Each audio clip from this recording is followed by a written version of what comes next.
ჩვენ რასაც ვამბობდით, ზუსტად იმ მეთოდით მიდის ხელისუფლება. ქართული ოცნებას ჰქონდა ყოველთვის მარტივი ამოცანა, რომ არჩევნების პერიოდში, განსაკუთრებით უკვე არჩევნების ბოლოსკენ, ყოველთვის ხელი შეეწყო რადიკალიზაციისთვის და ხელი შეეწყო სიტუაციის გამწვევებისთვის.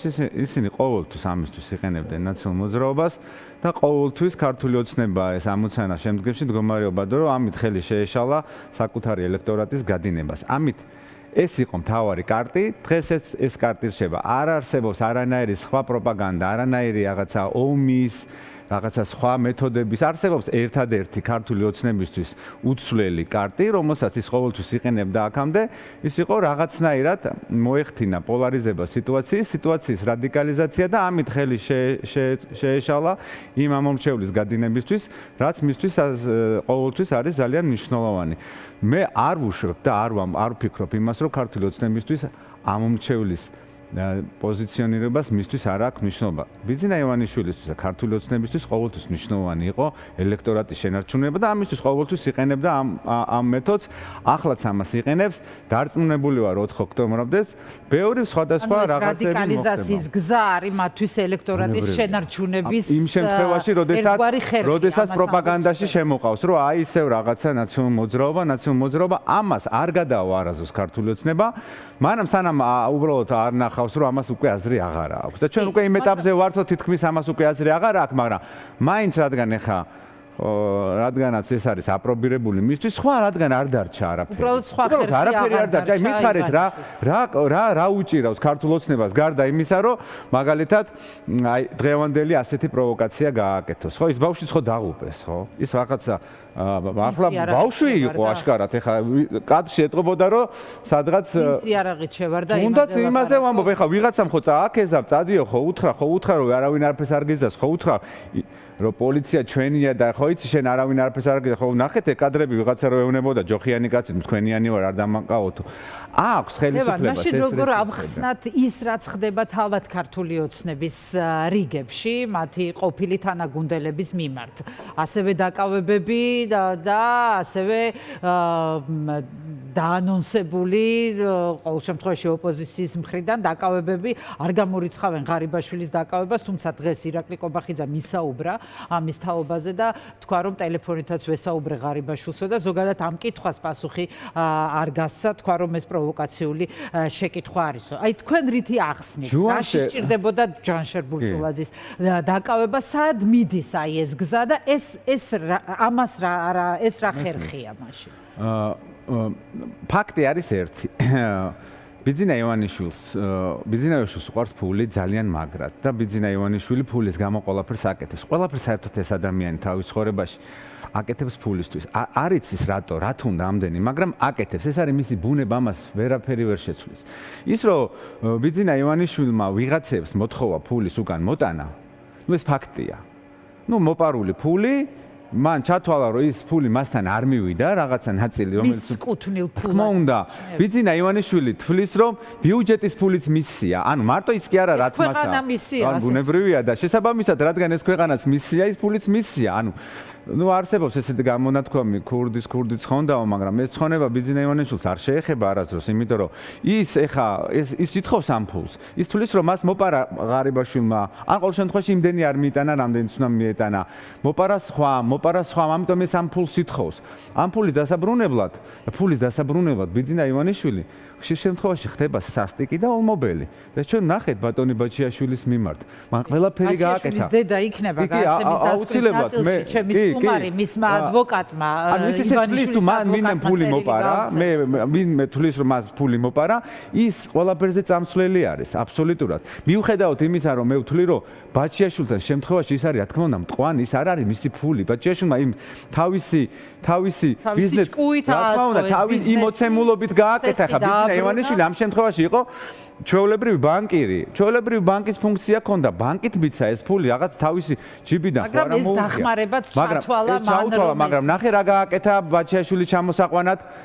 ზურაბ პოლოლიკაშვილს, რომელმაც ეს გამარჯვება თავისით მოიპოვა, თქვენ უნდა გვესმოდეს, რომ ზურაბ პოლოლიკაშვილის როცა ის გახდა ამის გაეროში ამ უწყების ხელმძღვანელი ის აღარ არის ეხლა. აღარ არის, მაგრამ ის თავისით გახდა. მას ჩვენი სახელმწიფო დაეხმარა, რომ ავიღოთ ეხა პირობითად ვამბობ, ხო? ანუ არ იყო დიდი წვლილი, ჩვენი მისი წვლილი უფრო მეტი იყო, მაგრამ ამის მერე ის ძალიან მნიშვნელოვან ფუნქციას აკეთებდა, ხმის უფლება მიიღო საქართველომ. უშანსო იყო, მესამე ჯერზე უშანსო იყო, წარმოგიდგენიათ ამ ხელა პლანეტაზე ადამიანმა, რომელმაც ეს შეძლო, უშანსო იყო და რაკანას გაყიდეს, საქართველოს ინტერესი გაყიდეს, იმიტომ რომ ზურაბ პოლოლიკაშვილი ეხა სადაც არ მიდიოდა ის ყოველთვის ქართველი კაცი იყო. ყველა მესამე პირებთან ურთიერთობაში საქართველოს წარმოადგენდა, თავის ქვეყანას აცნობდა, თელ მსოფლიოში მიღებული ყველა კარები ღია იყო ადამიანისთვის. აი ბოღმის გამო წარმოიდგინეთ, გაცვალეს ვიღაც არაბში პირდაპირ მნიშვნელობით. მე ხა იმას კი არ ვამბობ, მაგრამ ესე ვამბობ. არაბში გაცვალეს, არაბულ ინტერესში გაცვალეს. იმის გამო, რომ აი ეს თავისი ბოღმა დაეკმაყოფილებია და გიორგი ბაჩიაშვილი ჩამოიყვანა. შესაბამისად იგივე არის. რახან ასე და თქვენ საუბრობთ სწორედ ამაზე, რომ ის ამ ფულს საკუთარ ფულად მიიჩნევს. დაიჭერს ღარიბაშვილს, რომელიც მისი ძალიან ახლო გარემოცვის წევრი იყო, ხო? არაერთ გზის პრემიერ-მინისტრი და არც ერთ ეტაპზე გაწირვა, რასაც ბიძინა ივანიშვილი აკეთებს ხოლმე, ასეთი არ გვი ის გადააყენა მართალია, წერილები დააწერინა მისალოცი და შემდეგ გადადგომაზე განცხადება გააკეთებინა, თუმცა მივა აქამდე და დაიჭერს ღარიბაშვილი. და ეს ყველაფერი ფული. თქვენ ერთი რამე უნდა, აი ნახეთ, მე ასე უყურებ ამ პროცესს. ქართულ ოცნებაში, ანუ პრემიერ-მინისტრებში, ყველაზე არაელექტორალური პრემიერ-მინისტრის იყო მამუკა ბახტაძე და ირაკლი კობახიძე. ანუ არასდროს არავის არ გაახსენდება ირაკლი კობახიძე, როდესაც ის აღარ იქნება თქვა საქართველოს პრემიერ. მისი ნაკეთები ცუდი საქმეები აუცილებლად გაახსენებათ. ის არავის არ მოენატრება. მინიმუმ და თქვა მასზე არავინ, ანუ არა იახსენებს, არასდროს არ ელექტორალური ადამიანის არასდროს არ ყოფილა და არც არასდროს არ იქნება. ამიტომ არის ბიძინა ივანიშვილი ირაკლი კობახიძესთან მიმართებაში ყოველთვის მშვიდი და სხვა მის გუნდის სხვა წევრებთანაც მიმართებაში, იმიტომ რომ ისინი არიან ადამიანები, რომლებიც არ არიან არასდროს არ იყვნენ ელექტორალურად მიმზიდველი ადამიანები და ქართული ოცნების ელექტორატი მათ როგორც უცხოსეულს ყოველთვის ესე უყურებდა, დღესაც ესე უყურებს, თუ არ ამბობენ არაფერს არ ნიშნავს და ხვალაც ასე შეხედავს. ირაკლი ღარიბაშვილის სხვა მოცემულობა არის, ირაკლი ღარიბაშვილს აქვს თავისი ელექტორალური ზონა, ასე არის.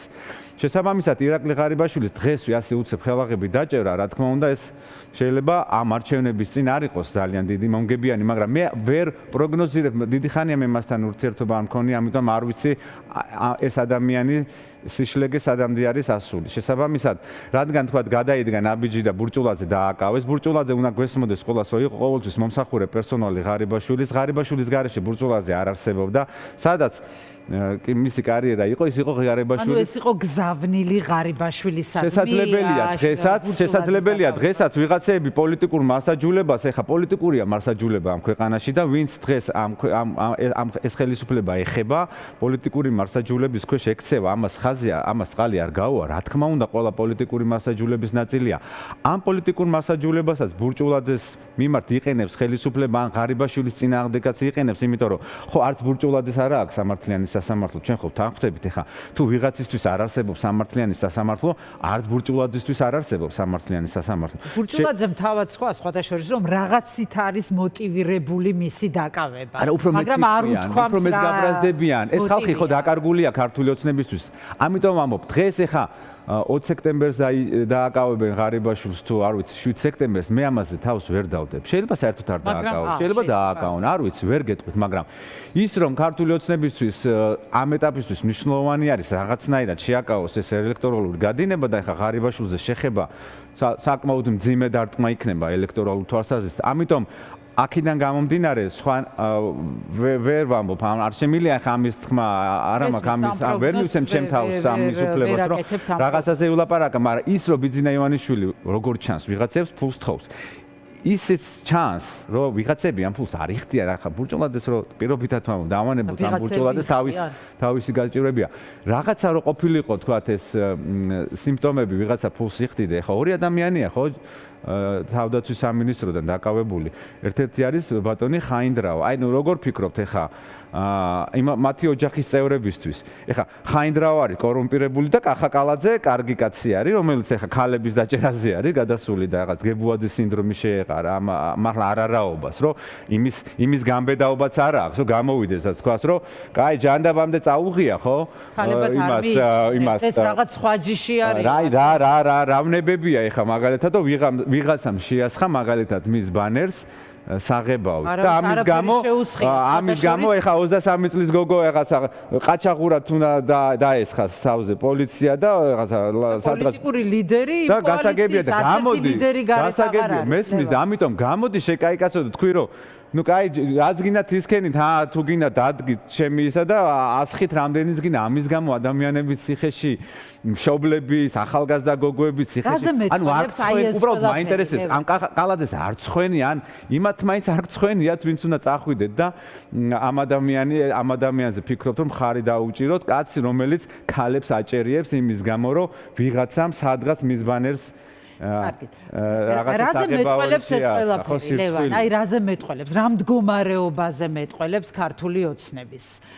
მოდით ასე დავსვავ მაშინ შეკითხვას, იმიტომ რომ მე გავიხსენე დღეს და მაყურებელმაც ნახავ აჩვენეთ ეს კადრები, წლების განმავლობაში ოპოზიციური პარტიების ოფისებს, შტაბებს რა დღეში აგდებდნენ, მაგრამ გამოძიებაც კი არ არის ხშირი. ერთი ბანერი გვეკიდა ბათუმის შესასვლელში, ერთი ბანერი ისა ეხა რა მდგომარეობაშია ოცნება? მესმის, ერთი ბანერი გვეკიდა წინ არჩევნებზე, ერთი ბანერი ქონდა ბათუმში. გვეკიდა ბათუმში შესასვლელში, ხიც რო გადახვალ, იქ ერთი სახლი არის და იმის თავზე იყო და ისიც დახიეს, დაგლიჯეს და გადააგდეს. მახსოვს. ხო და ეს რაზე მეტყველებს? რა თქმა უნდა, ეხა მე შორს ვარ იმ აზრისგან, რომ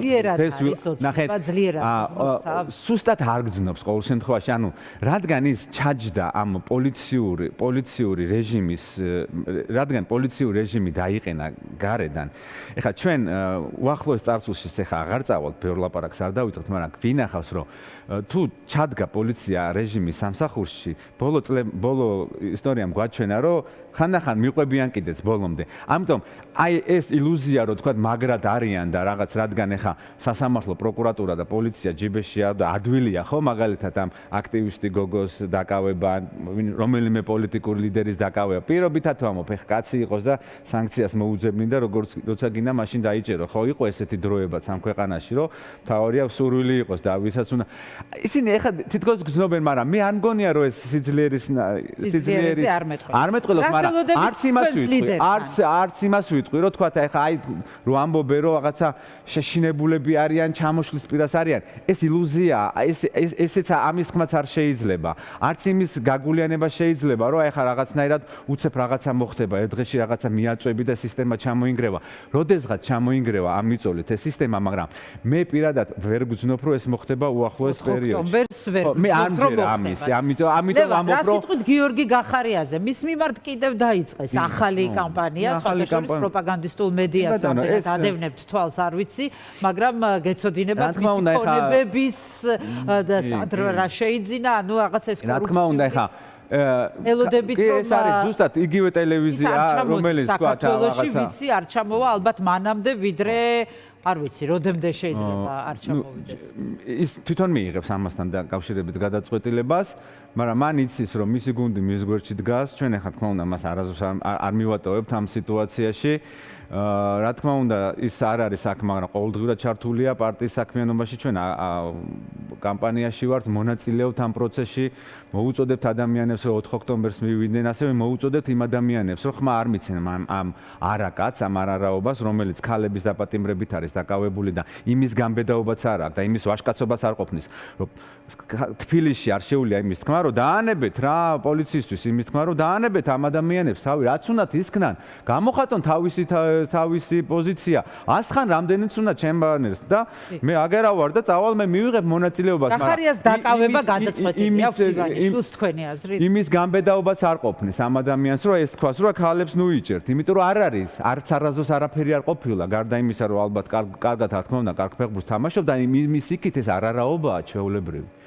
გახარიას დაკავება გადაწყვეტილია იქ ივანიშვილს. ვერ გეტყვით, ეხა ნახეთ როგორი მოცემულობა. ფაქტია, რომ საქმესთვის ყავს ცრუმოწმეები, საკმაოდ ესეთი ჩინიანი და ძველი რაღაცა ესეთი დახუნძლული გენერლის ჩინმენდლებით ცრუმოწმეები, ვიცი, ყოფილი თავდაცვის მინისტრი, ყოფილი გენერალური შტაბის ხელმძღვანელი, დაზვერვის ხელმძღვანელი, რომელსაც უნდა მოეტანა ინფორმაცია რა ხდება პირდაპირ მნიშვნელობით მოსკოვში, ვაშინგტონში, ბრიუსელში და ამ უძღეურმა არ იცოდა თბილისის ზღვაზე რო ოფისი ქონდა, თქვა 120 კილომეტრის მოშორებით ხაშურის ერთ-ერთ სოფელში რა ხდებოდა. ეხლა წარმოგიდგენიათ, როგორ გაამაიმუნა, თქვა ამ შემთხვევაში ივანიშვილმა ეს ხალხი, რომ დაზვერვის საქართველოს დაზვერვის სამსახურის უფროს, რომელსაც აღმოსავლეთიდან დასავლეთის ჩათვლით ინფორმაცია უნდა მოეტანა ჩვენი ქვეყნის წინააღმდეგ თუ რამე შეთქმულება მზადდება, არ იცოდა სადღაც თბილისის ზღვიდან მისი შტაბ-ბინიდან 120 კილომეტრში ან თუ არ ვიცი, შეიძლება 10 კილომეტრი მეშლება. დინარაძემაც არ იცოდა სააკაშვილის სად იყო, მაგრამ იმას შეიძლება კიდევ უფრო არ ცოდნოდა, მაგრამ აქ იყო მოქმედი ხელმძღვანელი იყო და ის იყო. ამიტომ ეს მდგომარეობა არის, ხო? ეხლა ჩაჩიბაია, კაც რო კითხო, გენერალია და ამ კაცის იმედად უნდა ყოფილიყოს ქვეყანა და სამარცხვინო წავიდა და ცრუმოწმე არის. დამარცხების ეს ჩემი ბოლო შეკითხვა იქნება და თუ შეძლებს დაგვარად მოკლედ მიპასუხეთ, იმიტომ რომ მარინა რამაზაშვილი გველოდება ის უნდა ჩართოთ. არა, მინდა რომ ამ კითხვაზეც მივიღო თქვენი პასუხი. თქვენ ამ პროცესს როგორ ხედავთ? ეს ივანიშვილის გასტუმრების დამარცხების პროცესი თქვენთვის გრძელვადია? მე თქვენ ეხა ამ პროგნოზს ვერ გეტყვით, მაგრამ გარანტირებულად გეუბნებით.